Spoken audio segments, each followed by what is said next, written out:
Hi, everyone. My name is Sian Lockwood, a Knowledge Transfer and Exchange Associate at the Alzheimer's Society of Canada and moderator for today's conversation. It is my pleasure to welcome you to Animal Therapy, Service Dogs, Pets, and Dementia Care. This talk is presented by the Alzheimer's Society of Canada in partnership with Brain Canada. You can find out more about both of these organizations in the chat. Before I jump into welcoming our panelists, we just need to go over a few housekeeping items. The session is being offered in English and French. To select your language, you can click on the interpretation button at the bottom of your screen and then choose the language you want. You will also notice that poll questions will occasionally pop up on your screen throughout the session.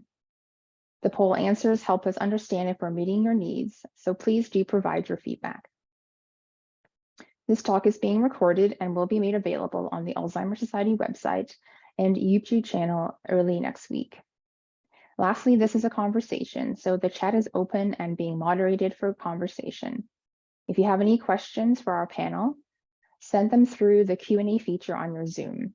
We'll do our best to get to your questions. We'll do our best to get your questions answered, and any that aren't answered during our hour together will be followed up via email in the days to come. So please do provide us with your contact information with your question if you'd like a follow-up. I'm coming to you today from a land that is a traditional territory of many nations, including the Mississaugas of the Credit, the Anishinaabe, the Chippewa, the Haudenosaunee, and the Wendat peoples, and is now home to many diverse First Nations, Inuit, and Métis peoples. I also acknowledge that Toronto is covered by Treaty 13 with the Mississaugas of the Credit. The Alzheimer's Society of Canada encourages you to learn more about the Indigenous-led and co-led initiatives in dementia, including but not limited to the Native Women's Association of Canada's Dementia Toolkit, the Anishinaabe Dementia Care, the Canadian Indigenous Cognitive Assessment, and dementia resources from the National Collaborating Centre for Indigenous Health. These are just to name a few. The websites of these organizations are now going to be put into our Zoom chat for you to use, share, and support and learn from. And now it's my pleasure to introduce the panelists who are joining this conversation today, all of whom provide important perspectives on today's topic. So I'd like to first welcome Dr. Ardra Cole, who is a professor at Mount Saint Vincent University in Halifax and founder of the national charity ElderDog Canada, and a researcher on older adult canine relationships, among other topics. Next, I'd like to welcome Dr. Frédéric Dumont, research professional at the Interdisciplinary Center for Research in Rehabilitation and Social Integration at Laval University in Quebec City. Frédéric has recently worked with Dr. Claude Vincent to evaluate the impact of service dogs on people living with dementia.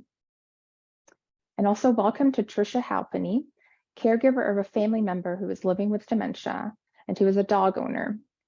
And then last but not least, we welcome Wendy Hodgson, who is a person living with mild cognitive impairment, as well as a caregiver of a family member who is living with dementia and who is a therapy dog owner.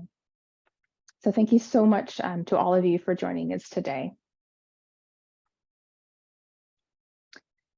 So now it's my pleasure to begin our group discussion.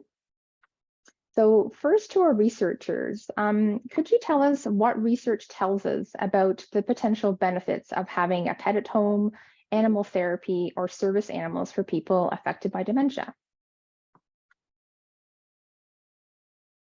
Please go ahead. You want me to go ahead? Okay, yeah, thank you. Thank you. It's lovely to be here. I can speak from my own research in that area, as well as more broadly. There is a significant body of research in this area that really attests to the important role that dogs play in the lives of older adults in general, but certainly older adults with dementia, and also their caregivers. You know, the benefits, the impact they have on physical health, on social health, psychosocial, emotional benefits is very widely known. And I know from my own research that on caregiving for people with dementia. It was a program of research that took place over a number of years and actually inspired the creation of ElderDog Canada. And from that work, it became very clear that the family dog had a vital role to play as part of the caregiving team. I know our other panelists will speak directly to this from their own experience. And, I too had similar experience, and certainly that was borne out in research that, in caring for a loved one with dementia, as the illness progresses, the demands of kind of daily care become increasingly so. And it's really hard to respond to all of those demands and to just be with that person in companionship and, with patient loving care, and to really create the space for the kind of opportunities for independence and feelings of value and self-worth that, that diminish over time. And it's particularly the case when communication becomes difficult. And we humans are not really as good at communicating in other than verbal ways, whereas dogs, that is a specialty that they have. And so I think, we really do need to value much more the important roles that dogs play, not just because they're nice to have around, but also they really do fill an important need in the dog care team, both enriching the lives of people who have dementia at various stages and also their family caregivers. Yeah, if I can add that the benefits of therapy dogs are well documented. They are short exposition to an animal therapy, which emotionally can reduce their feeling of loneliness. It stimulates their memory, their senses, and then decrease their anxiety by focusing the attention on the animal. In our study, we interviewed 3 groups of people composed of 1 person with dementia and their caregiver. The first group had a service dog. The second group had a companion dog, so a pet. And the third group did not have a dog. So we are interested to look at their different point of view. And so for people with the companion dog and a service dog, we saw similar results as an increase in happiness and an increase in life satisfaction. The dog was a reassuring presence, which reduced stress and anxiety. And we learned that most persons with dementia had a positive focus on the dog. So they talk about the dog when they are seeing someone in the streets, for example, which increase their social interactions. They talk to the dog also, and by taking care of the dog, they feel better and can give them purpose. So that's what we're learning in a broad sense. That's great. Thank you both. Maybe I'll pass it over to Wendy. Wendy, could you speak a little bit about your personal experience and what benefits you might have from owning a pet / therapy dog? Sure. When my mom first moved into a memory care facility, she had a lot of trouble adjusting.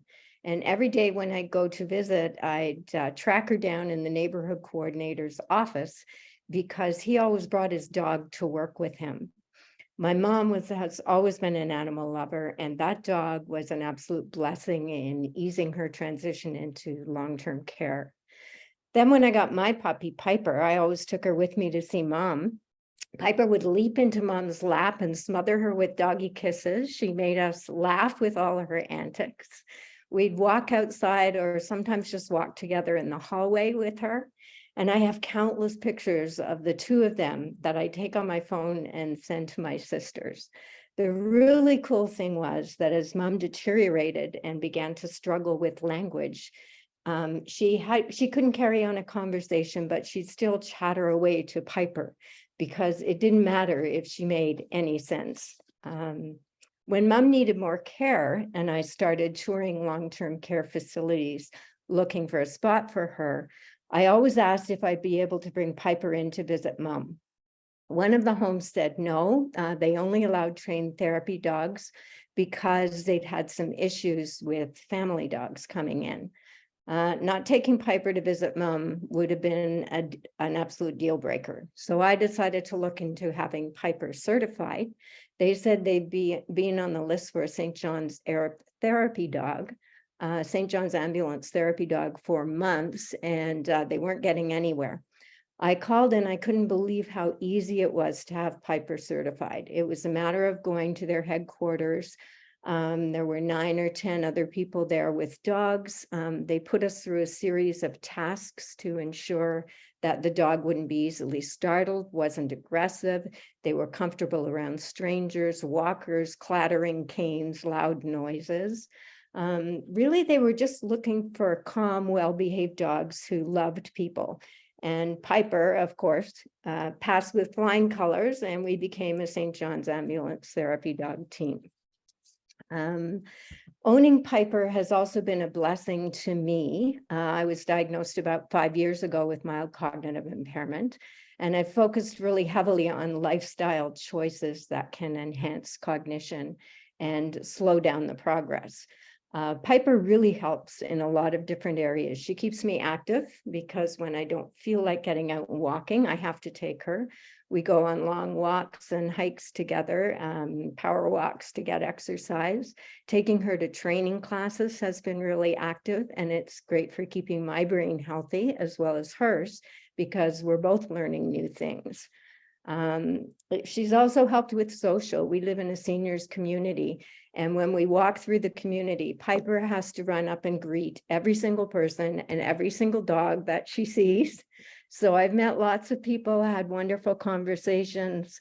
It's a challenge sometimes to remember names, but that's good practice also.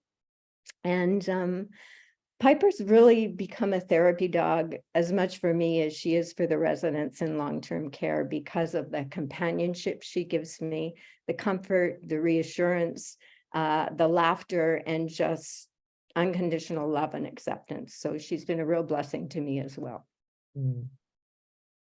She definitely sounds like it. Thanks, Wendy, for sharing that. Tricia, did you have anything to add about some of the benefits that yourself and maybe your dad have experienced too with your dog? Yeah, totally. So I echo everything that everyone has said, of course. I am a caregiver for my dad who lives with dementia. And I spend a lot of time, both I and my dog Enzo spend a lot of time with him. And I think the biggest thing with dogs is they're really good at reading the room.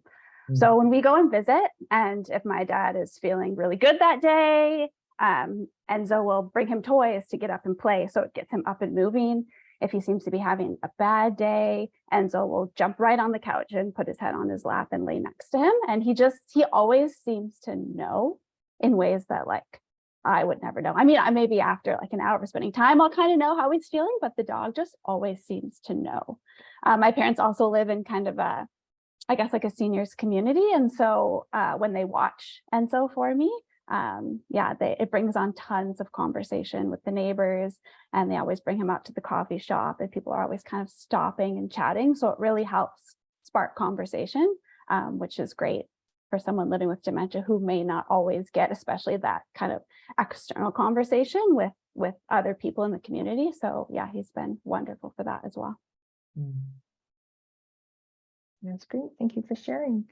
So I'm just going to open this one up to anyone. So what in your research experience, or again with your personal experience, has surprised you lately about either owning a dog or researching pet therapy or service dogs for people with dementia?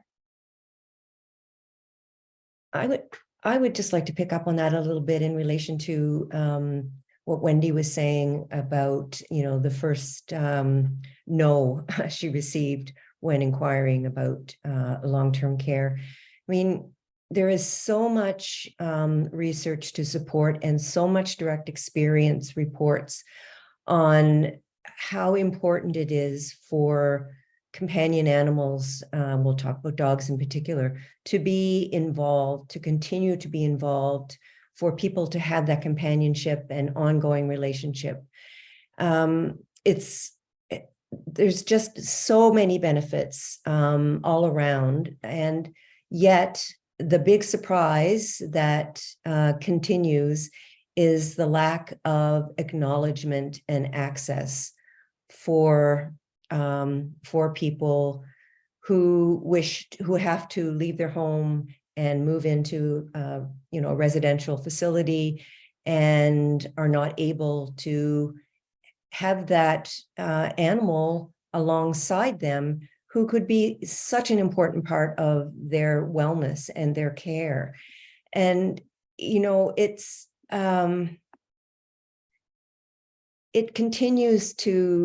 does continue to surprise me.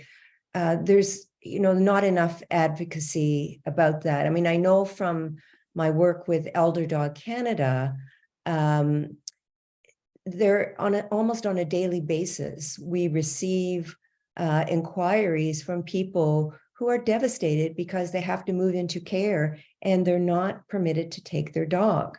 And as Wendy mentioned earlier, when people move into care, it's an experience of grieving, because they're losing so much. And on top of everything they're losing the being that is, perhaps the most important and the most constant in their life. And that transition is made so much more difficult when they're not able to have that companionship. So, the advocacy and the awareness raising that needs to happen, I think, really continues to remind me that there's so much more work to do.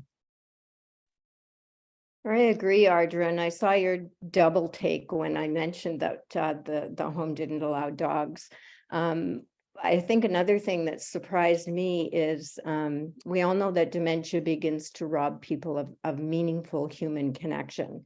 And as my mom struggled with the loss of not only memory, but language skills, and with other residents in the home as well, when we go in as a therapy dog, there's an emotional connection that transcends language with a dog. And even residents who are nonverbal will respond to Piper, and sometimes they're speaking gibberish, but they're speaking to her. Maybe it's because there's no stress, I don't know, but or maybe it's just that tail wagging and laughter and doggy kisses are kind of a universal language. It also does a tremendous amount to open the residents up verbally and helps them to access, helps them to access language and memories of the own pets they've had. And that brings a wonderful connection when we're doing therapy dog. As my mom's decline, the way my mom no longer even remembers Piper, although she responded to Piper long after she no longer remembered me. But now mom doesn't remember her, but she'll be in a wheelchair at the end of the hall, and Piper just races for her and leaps onto her lap. And that's such a comfort for me, that mom may not remember Piper, but Piper remembers mom. Sorry. Thank you for sharing, Wendy. This is such a sweet experience there. Anything else that anybody found surprising through research or personal experience before I move on? Sure. For me, I'm surprised that dog training schools in Canada did not develop a training program to provide the service dogs for people with dementia, as they have massively done for people with PTSD, for example. Even before the science was backing the benefits of these animals. So nevertheless, now data is published to show the benefits of having a service dog for people with dementia and their caregiver. For example, there is a team in Scotland which are training dogs for that purpose for 10 years now. And they published 2 years ago a paper showing the conceptual model. So what is the importance of the context, the relation that you have with your partner and your dog, and the outcomes that you can expect. So this is very important information for dog training school. I can put the link in the chat for that article. There is a recent article this year in Australia. They published a paper. They follow 14 persons with early onset dementia that receive a service dog, and they are listing the training tasks, which have shown to be very important for them. So I will also put in the chat the link to the article and all the tasks that they were shown to be important. So this is important stuff for, I think, for dog training schools to know how to train their dog, which task can be important. And we will also publish our own research is submitted to a journal, which is not yet published, but we'll put my email address. So if you are interested to have a copy, when it's published, just email me and I will send you one. That's great. Thank you for sharing those articles. That's wonderful. I can add in one quick sort of more Sure, go ahead. positive thing as well. I was recently doing some research on pet therapy programs, and I know Wendy mentioned St. John's Ambulance, which is probably the most popular one. But I didn't know at the time that there are a number of other smaller local programs. So, if you have a dog and maybe one doesn't work for you for whatever reason, the commitment, whatever it is. I know in BC where I live, there's a number of other programs that are not just St. John's Ambulance. So it's something to keep in mind for those that might be interested in pet therapy. We're actually looking at taking our dog to a different program in the coming kind of months in the fall. So yeah, lots of options out there. If I could just maybe suggest that we put in the chat a couple of those. I used to be very involved with my former dog in Therapeutic Paws of Canada. And it's a wonderful organization. I was actually an evaluator. And Wendy, when you were describing the process, I could relate very much to that evaluation. And also, spend a lot of time in dementia care units of long-term care facilities and palliative care with my therapy dog. So, the more access people have to these programs, the better. So it's great. Thank you. So some of you have touched on this point a little bit, but please do add if you have anything else. So what do you think governments or other health and social care organizations need to do next to help therapy dogs, service dogs, pets, and dementia care?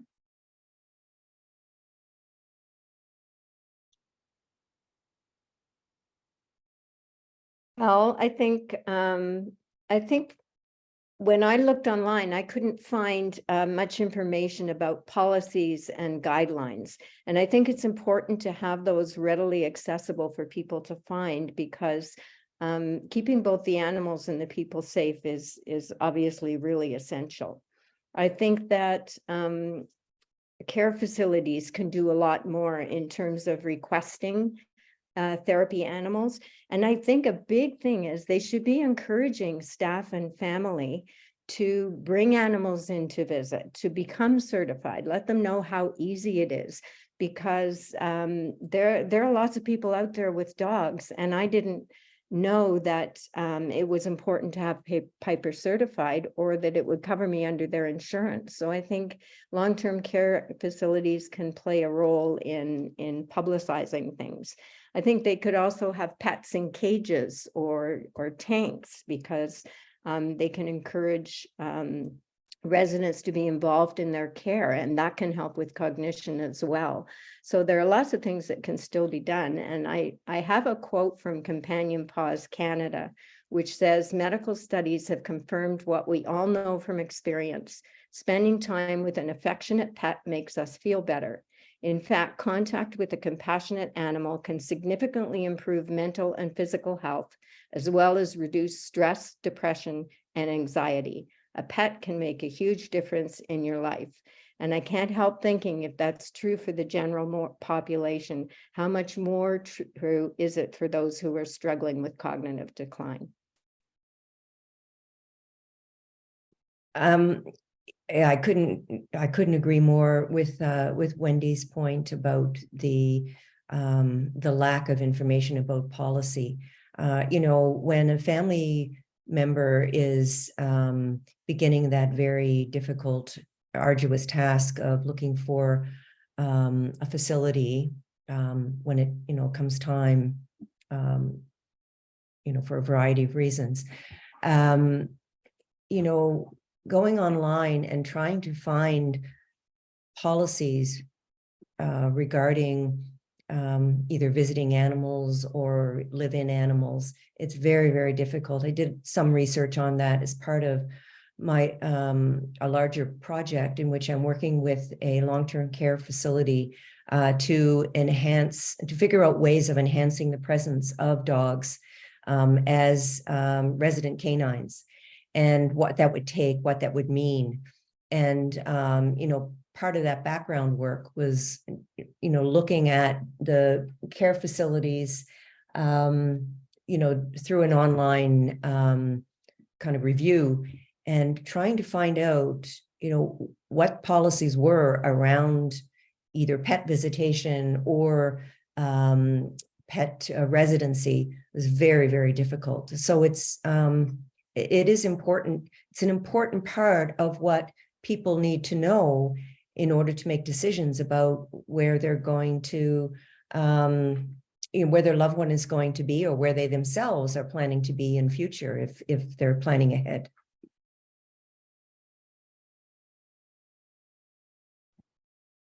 Thank you both. Frederica or Tricia, any thoughts on what government or other organizations could be doing? Yeah, totally. I think even down to like community policies, there's a lot of restrictions which are totally understandable. But I think like for us, bringing the dog along is part of having a really successful visit. And we will often look for patios that allow the dog. Of course, I'm not going to be one to say we should be allowing them in the restaurant, but anything we can do to allow them on more patios, I think, those are the places that we go, because laughing at him, sitting under my dad, eating all of his food that he drops is like, it's part of the visit. It's part of what, we all enjoy. So we're always constantly, keeping lists, writing down, looking for places that will allow him to come on the patio. And I know in larger cities, there's few and far between of those. So, and a lot of times it's the restaurants and things that need to just kind of submit like a tighter health plan. So yeah, anything we can do to kind of educate them about that, I think would also be helpful from a community standpoint for those still living in the community. Yeah, I totally agree with that. And I think that healthcare organizations can do more also to suggest the possibility of having a service animal for those with early dementia. I think it's maybe part of their role. It's part of the support that they all can bring together. And I think that on their side, the government must facilitate that by supporting financially people wanting to acquire a service dog, because it's not cheap. Yeah. It must be recognized that it's a pull. Can I just add one more thing to Trish's point, Sian? There's a lot of work being done to create age-friendly communities, and that's kind of an important strategic, part of tending to older adults in our aging population. Yet, age-friendly communities very rarely pay attention to companion animals and what kinds of supports and services need to be in place to create those age-friendly communities for people who have dogs. And so, yeah, access to public spaces, even, in many places, dogs are not allowed on public transit. Well, what does that do to someone's, independence and access? Public parks are not necessarily dog friendly, yet we know that it's important and it's healthy for people to get out, in the community and walk and have that opportunity for social connection. So there's a lot, I couldn't agree more. There's a lot more that can be done at the municipal and community level to support age-friendly community if we equate age-friendly with dog-friendly. That makes sense. Thank you all. So moving on, we do have a little bit of time left, so maybe one more question. So what should a person with dementia and or a caregiver consider before owning just a pet or potentially having a service animal?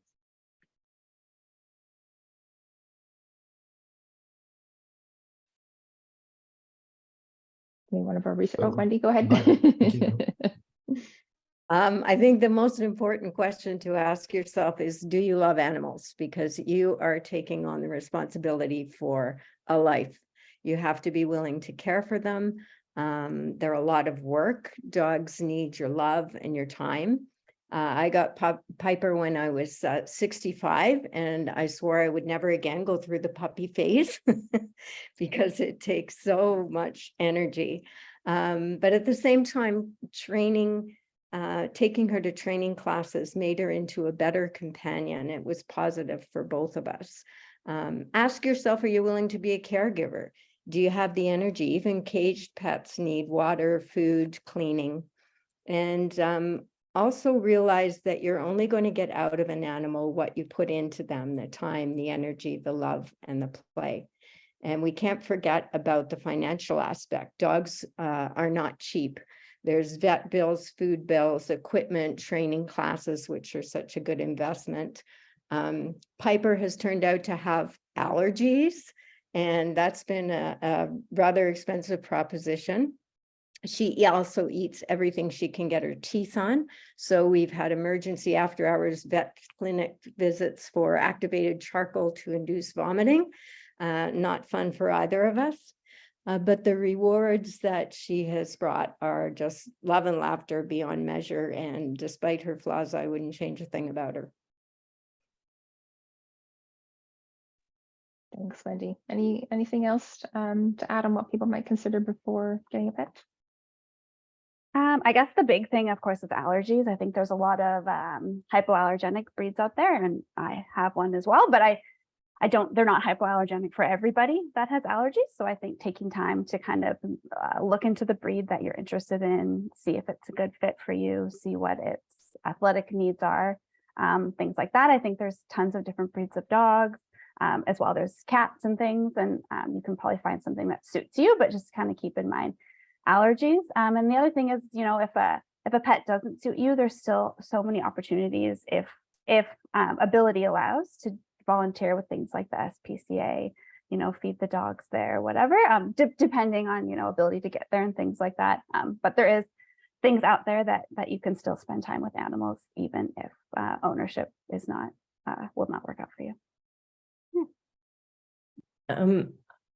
I would say, just adding to both of those sets of comments, that through ElderDog, we get many inquiries. My mom has dementia, and we're thinking that it might be useful for her to have a companion.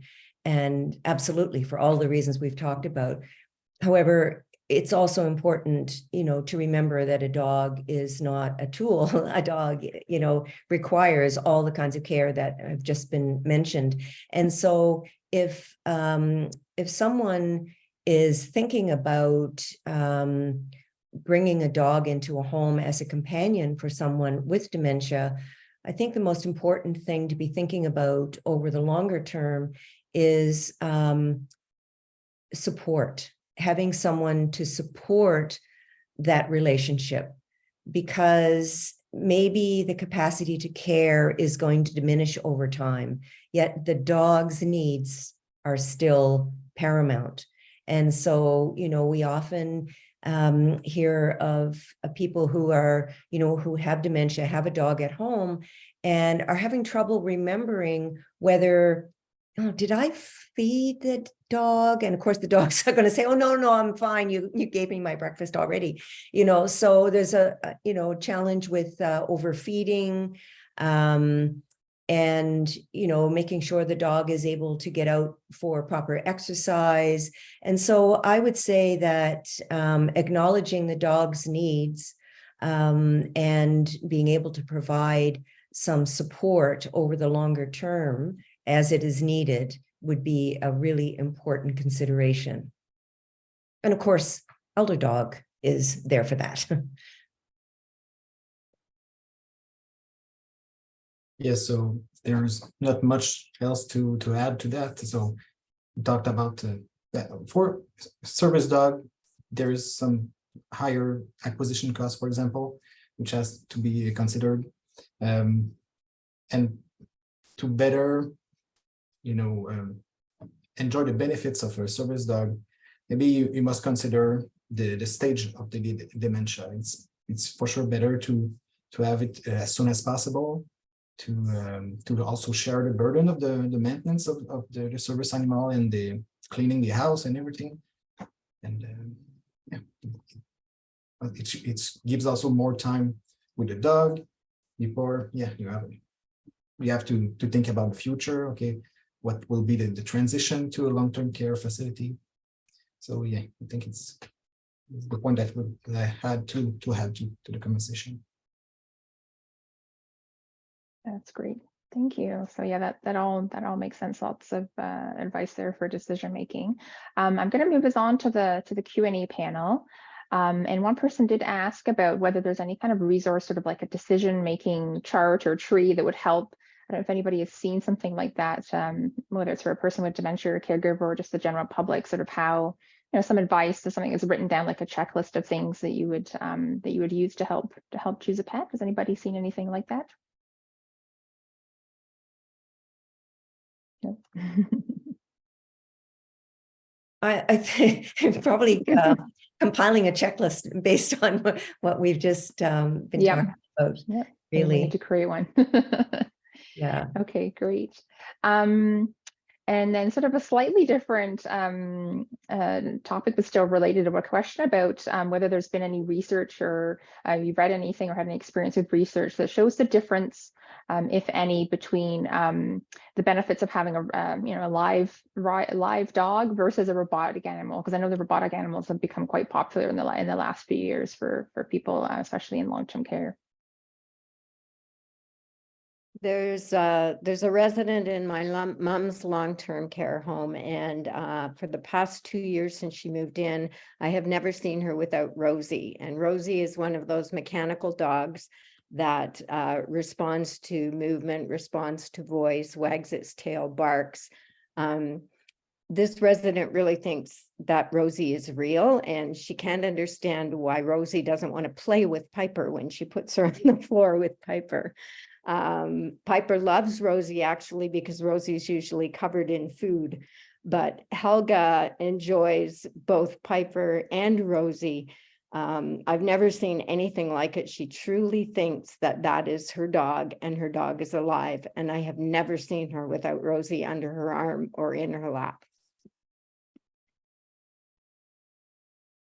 I started to look into this a little bit, thinking about, as illness advances and the capacity to care diminishes, and the capacity to really connect in ways that are important for a dog to know. That what might be the role of robotics. And it's interesting, I think about the important role that touch plays in, and we haven't talked that much about that, but there's so much benefit, there's so much comfort to be had just by stroking a dog's fur, or just by, being close and even, laying a hand on a dog. And and then, you know, I don't think many of us would have gone to a care facility without noticing all the plush toys, right? And how much residents often carry those around. And I think that I think that's an extension of that need for touch and the comfort that comes with touch. And I think the robotics is a bit of an extension of that. And, you know, I don't think it's an either or. I think there's probably a place. I would say, though, that in noticing in some care facilities that I've observed in, it's not a matter of just placing a robotic, say dog or cat, in a common place or in a room. There almost needs to be some kind of education about what this dog or this robotic animal might be able to do and what role that could play. And so I think it's definitely something to be thinking about and exploring further.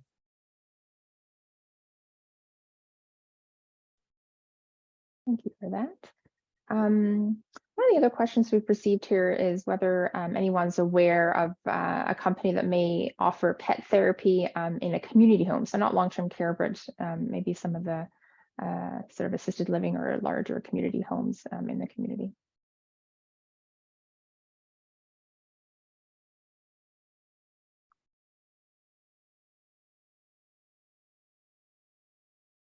I do know that in BC, there's one called, I think it's Pets and Friends. I think Leah put it in the chat, but I know that they offer a variety of options as a volunteer with them. So there is long-term care. There's also more of like an old, like a assisted living home. There's schools. There's also community events that they do. And I think some of that they'll advise you based on kind of the personality of your dog. Like if they're, you know, not great with young kids, they obviously wouldn't have you going to a school. But I think for that one in particular, there are a lot of options. I don't know about St. John's Ambulance. Wendy might know more. I'm not aware of any programs they have. I do know that there's a lot more training and testing involved if you want to join their Pause for Reading program, which goes into the schools. They have to be sure when young children are involved that the dogs are absolutely bulletproof. But I'm not aware of any programs that are offered for things like that, but it's a great idea. Mm-hmm.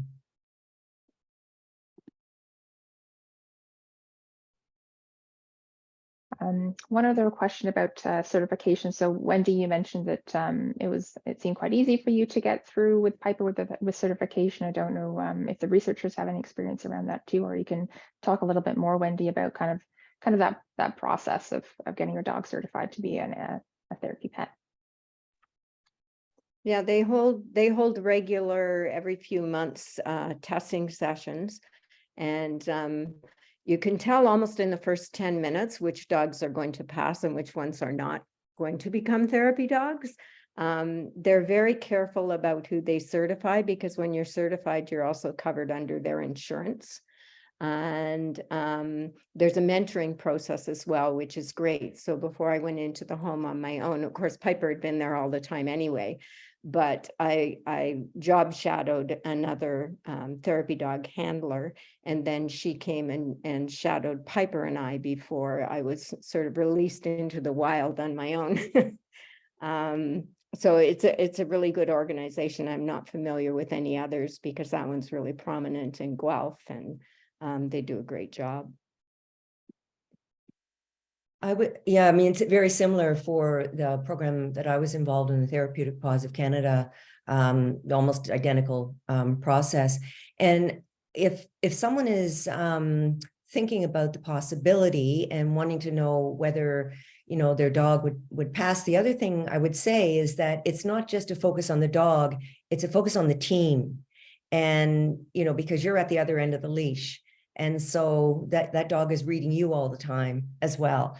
You know, so if you're wondering whether or not your dog is ready and you want to know what kinds of things that the dog needs to be good at, you could go on a website and like say St. John Ambulance or Therapeutic Pause or some of the others, and, find out what's involved. And usually there'll be a checklist available. This is what, your dog must be able to pass. And you can, set the dog up for success that way.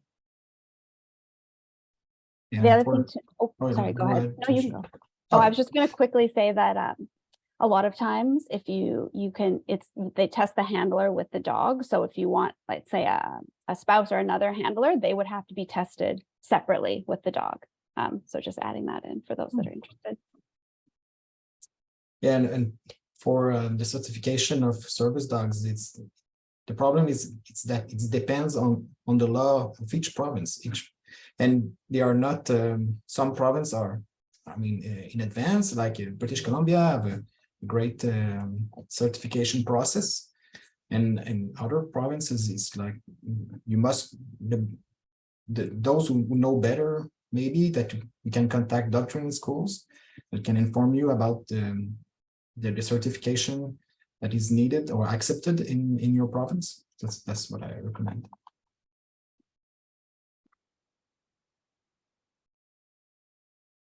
Okay, that's great. Thank you all for answering some of those questions. So just a reminder to our audience that if you do ask a question in our Q&A and we weren't able to get to it live, the Dementia Talks Canada team will do a follow-up email in the coming days, provided you've listed your name with your questions, so you can keep those questions coming in. So I'm going to be wrapping up now. So I wanted to thank you all so much for joining us today. Again, thank you to our panelists and our viewers for your participation. I personally have learned a lot, and I'm sure others have as well. So we'd like to invite you all to join us next time for our talk. So that'll be on September 20th at 12 Eastern. So we'll be discussing the 10 ways to reduce your risk for dementia, and also what some young researchers are doing about dementia. So you can find more information about this talk at www.alzheimer.ca/September talk. And just so you know that this, again, this recording is it's recording of the webinar, so it will be posted to our Alzheimer's Society of Canada's YouTube channel in the coming days, and that is at www.alzheimer.ca/talks. And you can also submit your feedback about this event or any further questions you might have to publications@alzheimer.ca. So I wanted to again thank you all the panelists for joining today and providing your perspectives and your research. Again, I'm sure everyone has enjoyed it. So we'd like to close the webinar. Thank you all for your time today. Thank you. Welcome. Thank you so much.